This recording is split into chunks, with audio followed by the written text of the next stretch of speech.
آسمان کی قسم جس میں برج ہیں اور اس دن کی جس کا وعدہ ہے،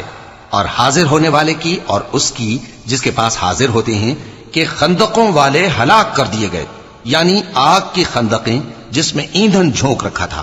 جبکہ وہ ان کے کناروں پر بیٹھے ہوئے تھے اور جو ظلم وہ اہل ایمان پر کر رہے تھے ان کا نظارہ کر رہے تھے،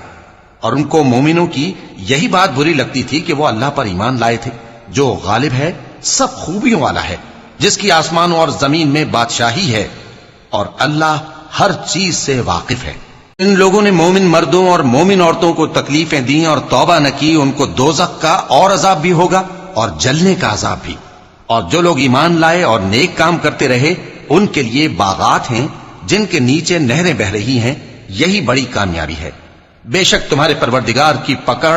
بہت سخت ہے،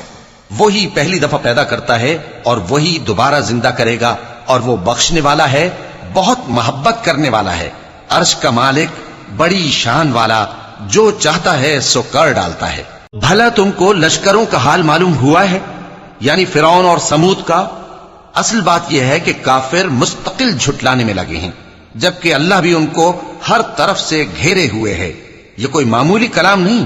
بلکہ یہ قرآن عظیم الشان ہے، لوح محفوظ میں لکھا ہوا۔